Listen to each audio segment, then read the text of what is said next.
नारायण नारायण नारायण।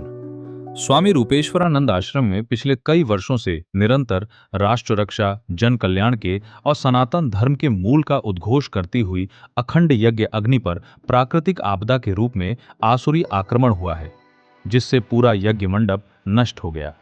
फिर भी देव सत्ता ने अपने कर्तव्य और दायित्व का निर्वहन करते हुए यज्ञ अग्नि की पूर्ण रूप से सुरक्षा करते हुए यज्ञ कुंड पर तिनके भर की खरोंच नहीं आई है। इतना कुछ होने के बाद भी यज्ञ अग्नि पूर्ववत अखंड रूप से प्रज्वलित है। सभी श्रद्धालुगण, दर्शकगण, धर्म के लिए चिंतित समाज के प्रबुद्ध वर्ग इस यज्ञशाला के पुनर्निर्माण के पुण्य कार्य के लिए जितना संभव हो सके दान सहयोग करें, ताकि भविष्य में भी जन कल्याण के लिए ये यज्ञ अग्नि निर्विघ्न रूप से प्रज्वलित होती रहे, समाज कल्याण करती रहे। आइए आपको श्रद्धेय स्वामी रूपेश्वरानंद जी महाराज के श्रीमुख से उनकी आंखों देखा प्रत्यक्ष वृतांत सुनवाते हैं।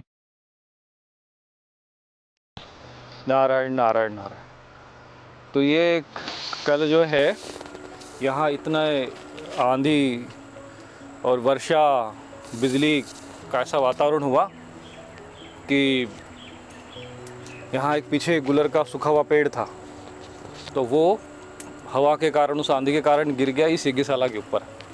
और ये देख रहे हैं कि यज्ञशाला पूरी तरीके से गिर गई। परंतु एक थोड़ा सा एक विशेषता ये रह गई कि मैं आज भी यज्ञशाला गिरने के बाद भी मैं यहाँ पे खड़ा हो सकता हूँ। यदि मैं यहाँ हवन भी कर रहा होता तब भी जो है यहाँ पर मुझे किसी प्रकार की समस्या नहीं आती। संयोग ऐसा था कि हम उस समय कोई हवन यहाँ पे कर नहीं रहा था और अभी भी यज्ञ अग्नि बराबर निरंतर अखंड रूप से जल रही है। तो ये एक देवी कृपा ही है कि इतने आंधी और वर्षा के बाद भी यज्ञ कुंड के ऊपर जिस प्रकार से ये एक आसुरी आक्रमण इसी को कहते हैं कि जब पूर्व काल में ऋषि मुनि यज्ञ तपस्या करते तो इस प्रकार से आंधी, वर्षा, तूफान, ये सब आसुरी सत्ताएं जो है वो कार्य करती थी। तो ये निरंतर अखंड यज्ञ अग्नि को हम चलाने का प्रयत्न किए, तो भगवती कृपा से यहाँ है कि आज हम खड़े भी हो पा रहे हैं। इतनी पूरी कुटिया गिरने के बाद ये देख लो, पूरा नीचे सब पूरा गिर गया है। यहाँ पर ये पूरा जितना भी था ये गुंबज ऊपर का सब पूरे गिर के नीचे आ गया। लेकिन यज्ञशाला, यज्ञ कुंड जो है वो पूर्ण सुरक्षित है और यज्ञ अग्नि भी सुरक्षित रह गई है। वर्षा में भी, इतनी वर्षा आने के बाद भी यज्ञ अग्नि बराबर निरंतर जल रही थी। और उस समय तो इतनी आंधी और वर्षा यहाँ पर थी कि उस समय तो कोई यहाँ पर आ भी नहीं सकता था।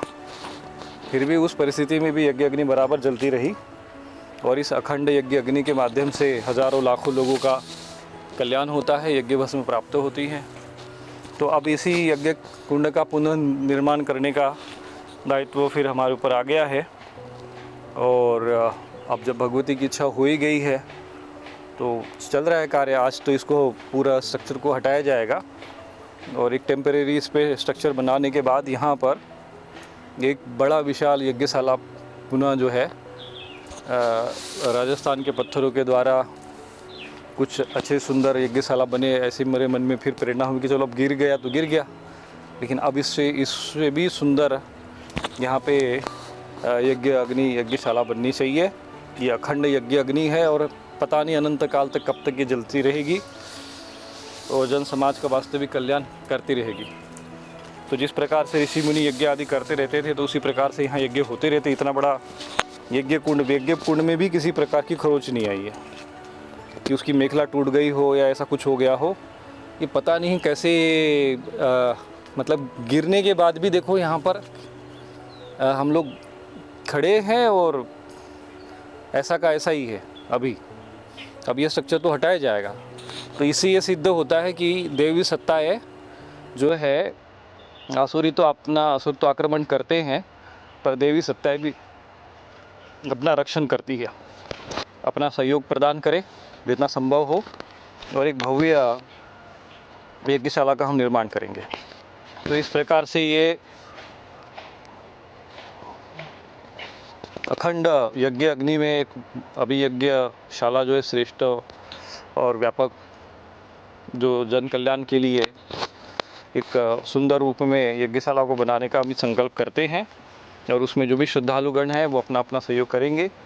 और ये तो ये चमत्कार ही एक प्रकार से देवी चमत्कार है और वो प्रत्यक्ष है, दिख रहा है सामने। नारायण नारायण।